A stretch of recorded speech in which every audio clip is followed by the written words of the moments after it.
let's welcome our first finalist. Saniata NARVACAN, Donna Faith Cabero. So how are you right now? I'm feeling good, but at the same time, I feel so nervous. Who are watching this evening online? Ano yung masasabi mo naman sa iyong mga supporters this evening? Hello to all my supporters. Thank you, my fellow Narvacanians, for supporting me in this journey of mine. And also thank you to my friends and to my family. I love you all.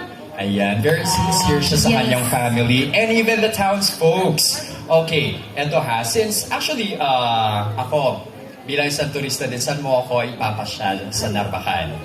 Of course, I would take you to the NOAA Beach Resort because in there, everything is complete. You can find a beautiful rest house where you can indulge and rest, a beach where you can enjoy the sun on the sunset, and at the same time, you can also hike at our Bantay abot. That is the pride of Narvacan. And also, we cannot forget the bagnet. We will serve you bagnet, of course. Of course din naman. So tututukan ko din ang blood pressure ko dyan. Yes, Huwag yun ko yung sobrang- ino-monitor natin. Oo. Oh, by the way pala, for Miss Narvacan, ito ha, meron yung theme ninyo, or it's actually a tagline called as Narvacan na isang sangayan. Okay, may we know if you have idea kung sino kaya ang nag-conceptualize nito? Actually, it was conceptualized by our Honorable Mayor Luis Chavit Singson. Well, it's actually a very good and catchy tagline, no? And lalo na't nandun yung touch of heritage, plus the people itself, kung ano nga ba talaga sila. So parang Narvacan, unique yan. It Diba? caught your attention, partner? Tama! Oo, lalo na pag Ilocano ka, oo, Narvacan na isang sangayan. Okay, but anyway, what education level are you in right now? I actually graduated last March 2019 with the course Bachelor of Science in Accountancy. Uy, graduate Accountancy. na. Mahilig tong bumalanse. Yes. Oo. At mag-compute. Oo. Medyo papaganto muna. Oh, all right. But before anything else, ladies and gentlemen, we have a good news for one of the towns. Kung kanina po, we actually have the top 13, and now, ladies and gentlemen, may we have the 14th finalist. Ladies, syempre nga rin naman to everyone, everything comes with a twist these days. Exactly. Surprises. And that's something that we look forward this evening. It's another surprise for all of us. So, partner. Ladies and gentlemen, our 14th finalist, please welcome Saniata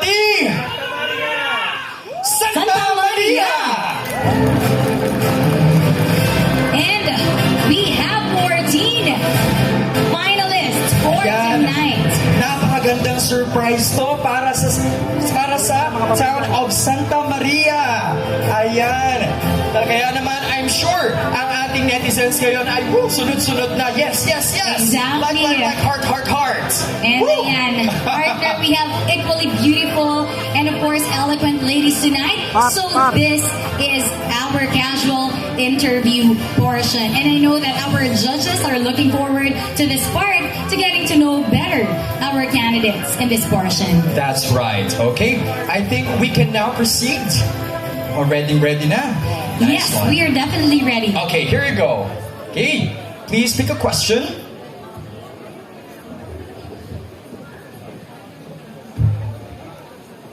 All right, maybe you might want to ask one more question. Wala na, naubos na. All right. Anyway, I read it for you. Okay, here's your question. Okay, here you go. If you were a mother of a gay boy and your husband has not yet accepted your son as he is, what should you do in order that both the father and the son would accept each other? I repeat the question. If you were a mother of a gay boy and your husband has not yet accepted your son as he is, what should you do in order that both the father and the son would accept each other? Family is the most important unit in a society. If I were the mother of the boy who is a gay, I would do and tell my husband, who is the father of the boy, to love and accept our son. I would remind him that this son of ours is our fruit of love and fruit of our hard work. I believe that as a mother, I will be the groundbreaker of them too. And in order for the father to accept our son, I will also tell him that as a family, we should love and accept each other because the world is already filled with judgment and criticism. And as a family, we should be the first ones to love and accept each other. And besides, if God can accept us for who we are we not to accept other people? Especially if it's your son. Thank you. Thank you very much. Thank you very much. Very well said. Saniata T. NARVACAN. And now let us welcome our second finalist. Saniata di Vegan City, Mariela Bianca Ako.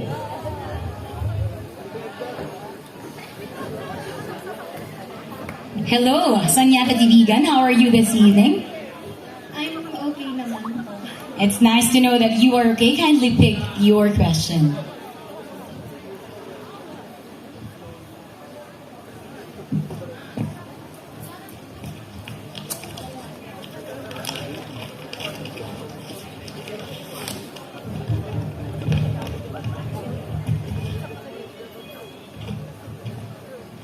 And she picked, what can young people like you do to help control the growing number of COVID-19 victims in our province? I repeat, what can young people like you do to help control the growing number of COVID-19 victims in our province? Thank you. First of all, I want everyone to know that we are all suffering this pandemic crisis right now. So, to the young generation like me, millennial as well, we have to follow all the protocols as well. Most especially basic hygiene and staying at the house, doing online classes as well. So, we have to follow this because that's the right thing to do right now. So, we can lessen the increased number of COVID victims. Thank you and good evening. Thank you. All right. Thank you very much. Saniata T. Vegan City. All right. That's why we advise everyone, stay at home. Yes, stay at the comforts of your home. All right, third finalist, please. Saniata di SUYO, Crystal May Sakla. Please pick a question first.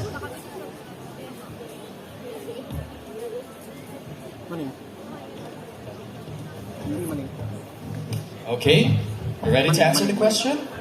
Well, of course, you're a finalist. And naman, if you were to choose a husband, what are the qualities would he possess to win your love for him, and why? More, if you were to choose a husband, what are the qualities would he possess to win your love for him, and why? First of all, I would like to commend the provincial government unit headed by our Governor Ryan Luis Singson for still pursuing this Kanawidan Festival amidst the pandemic. And if I would choose a husband, what I would do to win his love for me is that a good husband should possess the traits that my father have. He should possess he should be determined, simple, and appreciative. He should be simple, he should make life easy to understand. He should be determined, he should be very goal-oriented. And lastly, he should be appreciative. He should appreciate all the things that we have, and that being appreciative enables us to be characterized as good partners.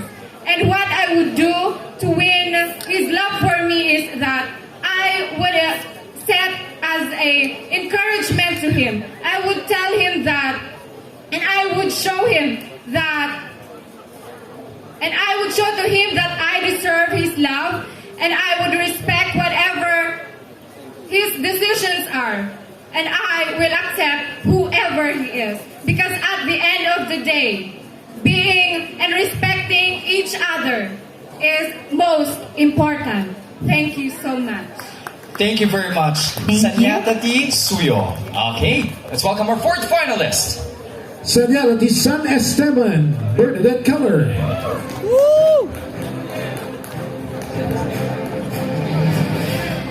Hello, Saniata di San Esteban. How are you feeling this evening? I'm feeling great. All right, so are you ready for your question?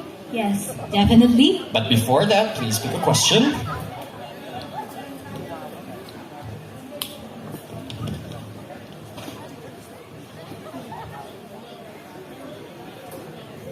Here's your question. If you were given another life to live, would you still choose to be an Ylocos Surian? Why? If you were given another life to live, would you still choose to be an Ylocos Surian? Why? Good evening, everyone. If I were given the chance to live another life, yes, I would like to be an Ylocos Surian again.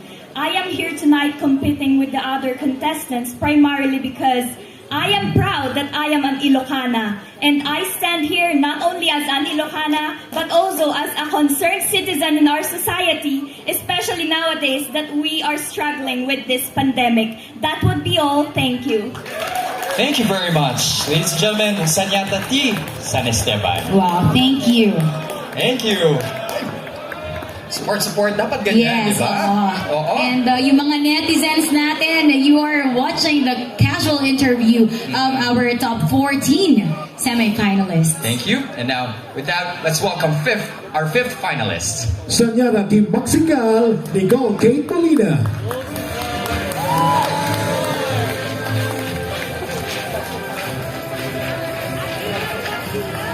All right, please pick a question. It's okay. How are you? I'm doing great. Right?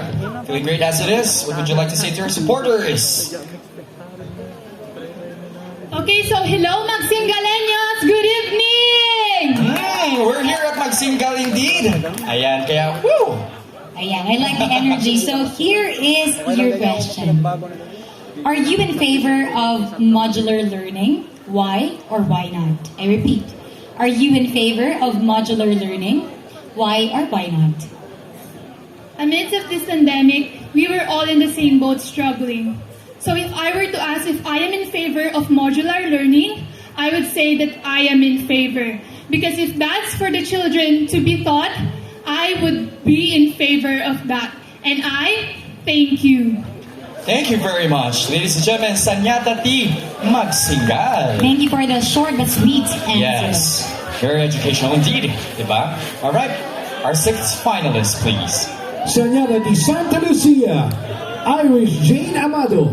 Kaway, mga taga Santa Lucia. Ito na po, Santa Lucia. Your question, please.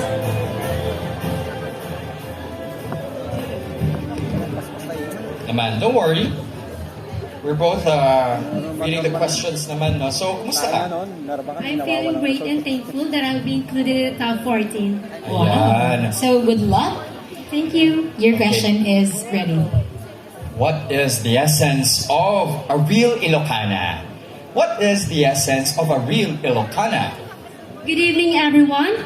The real essence of being a real Ilocana is that resilient.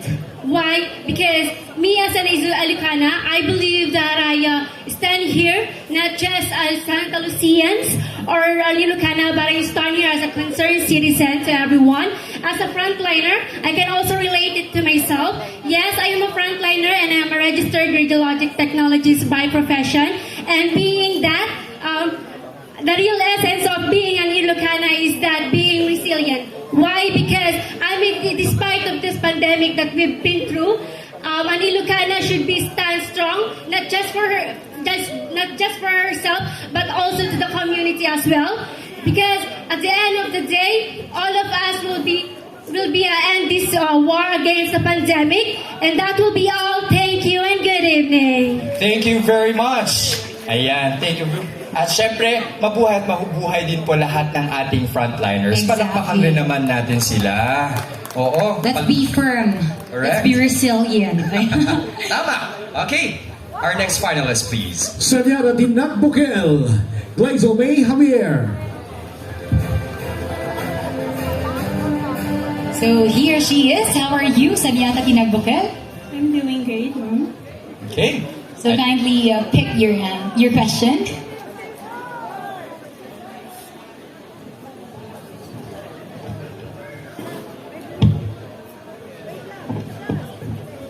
And here is your question. In our present time, what to you is an embodiment of a smart Filipina? Explain your answer. I repeat. In our present time, what to you is an embodiment of a smart Filipina? Explain your answer.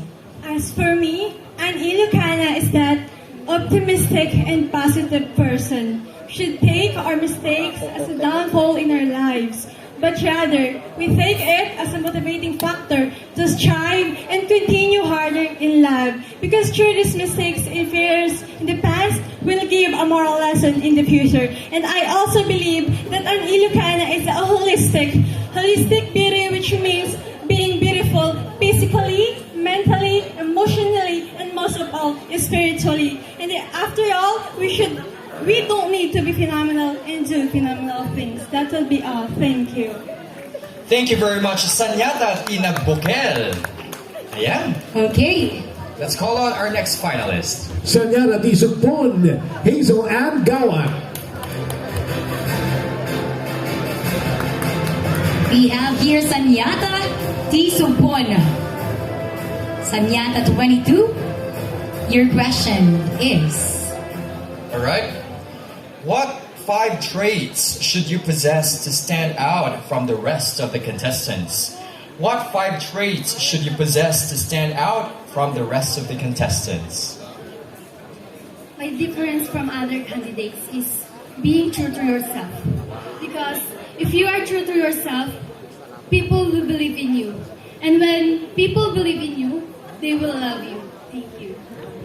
Alright, thank you very much. Mukhang pinagsama-sama niya na lahat yung 5 traits doon, Exactly, no? in it.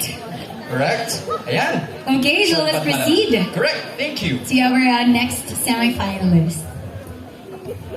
Saniata QUIRINO, Micaela Shane Quinola.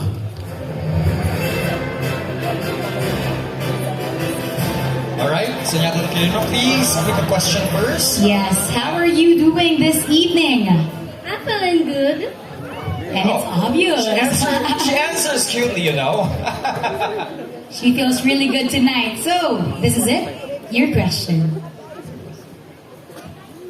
What values would make a province people-friendly?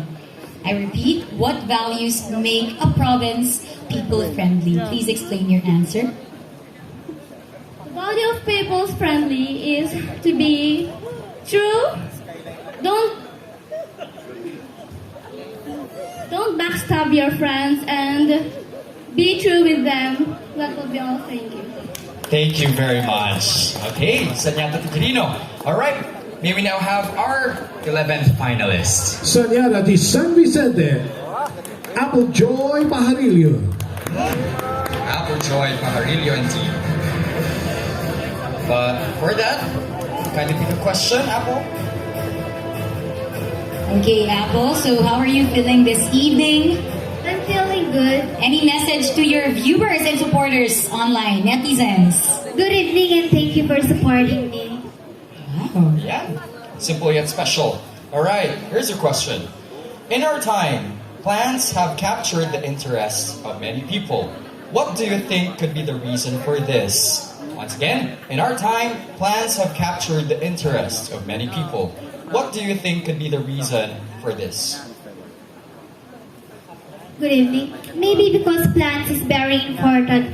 Plant is one of the most important thing in our environment. We all know that plants can help in making our world better. Especially plants that it can turn carbon dioxide into oxygen. That's very important for us as human beings. We all know that oxygen is very important into our body in order for us to live. So in order for us to live in this world, it's very important to have a plant in order for us to have an oxygen to inhale, in order for us to have a more progressive community, a dynamic society, and a better world to live in. Thank you. Thank you very Thank much. you. At umaagree dyan ang ating mga plantita at plantito. Ayan. Kaya Hello. naman more plans po para sa garden natin. Correct. Okay. Let's proceed to our next semi-finalist. Saniata di CAOAYAN, Marian Kendeng.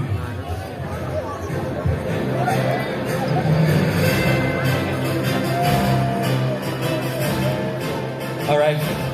Can we pick a question first? Yan lang yung wala. Lahat yung meron. So here is your question. What can young Ilocanos like you do to promote the hidden natural wonders of the province? I repeat, what can young Ilocanos like you do to promote the hidden natural wonders of the province, and why?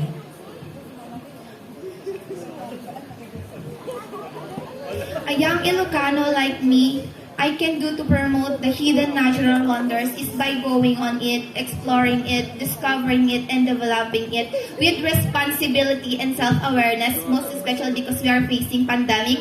And also by raising a campaign drive or information drive. And I would also like to focus on its economic tourism, because it boosts our economy and will give revenue to the locality by means of when you develop the hidden resources, you are going to develop it and build infrastructures and create opportunities, and followed by also promoting its social tourism, which will focus on the tourist destination and spots, which is the hidden wonders. Thank you. Thank you. Thank you very much. Alright. Now, please welcome our next Saniata. Saniata di Gregorio del Pilar. Jennifer Andrada Rewarin. Yan, Welcome. One of the famous names when it comes to Philippine history. But first, can you pick a question?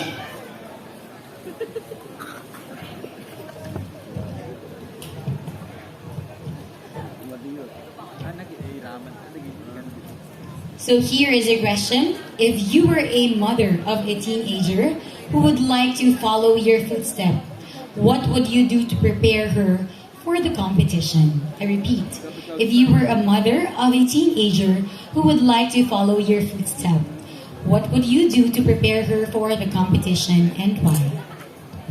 Thank you so much for the question. If I were a mother of a teenager, I would like to prepare her physical attributes, her talents, her wit or intelligence, and at the same time, the most important thing is the personality or her personality. Because I believe that a beauty queen should not only possesses the physical attributes that we are giving to all of you, especially to the judges, but most of all, a beauty queen should have that personality, that attitude that will last forever. Because a beauty queen should inspire and at the same time influence, not just only for us women, but most important thing is for the youth. And I thank you so much. Thank you very much. Once again, Saniata di Gregorio del Pilar. Alright? Talking about woman of influence. Naman. Ayan. Okay. Next finalist, please. Saniata di Bantay, Jamaica Bautista. We now have our 13th finalist. And our Miss Globe Dexter's Choice Award. Alright, pero before you thank, syempre, ang sumuporta sa iyo, now that you actually garnered the highest number of votes, ano gusto mong sabihin sa kanila? Thank you for those who are patiently texting to vote me. I appreciate it so much. Well, but before that, I think you have to multiply 6,816 votes ng 2 pesos and 50 cents. Oh, okay, ganun kalaki ang support nila sa iyo. Congratulations to our awardee. Alright, so here is your question. If you were given an opportunity to represent your province in a national beauty and brains competition, what 5 things would you do to grab the title? I repeat, if you were given an opportunity to represent your province in a national beauty and brains competition, what 5 things would you do to grab the title, and why?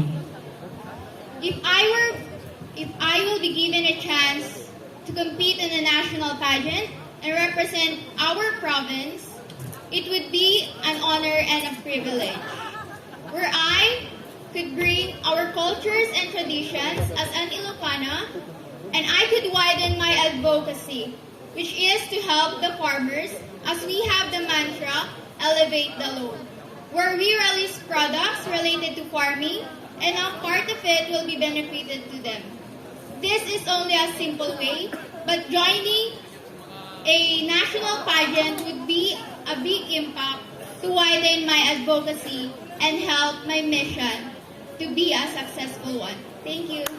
Thank you very much. Thank you. Saniata ti Bantay. And now everyone please welcome, well, of course, the luckiest in this segment. May we have the next finalist. Saniata di Santa Maria, walang Helen Kapalse.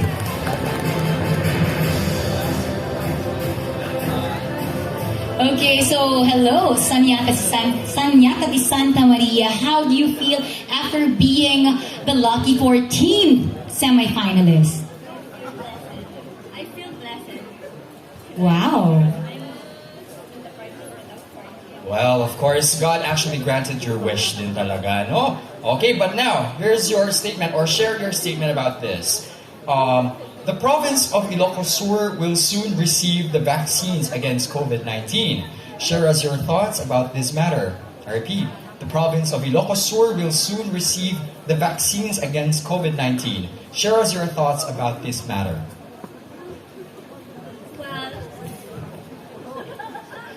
God given me a healthy life, and I am very blessed to have that. That's why if we have a vaccines in our province, I would like to give it to those people who need it, and to those persons who have a low immune in themselves.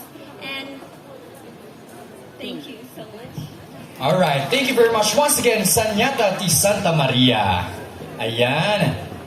Wow, that was definitely a portion. That ends our Q&A and our top 14 semi-finalists. Your fate lies in the hands of our distinguished panel of judges. Once again, congratulations to our top 14. Palakpakan nyo naman po natin sila.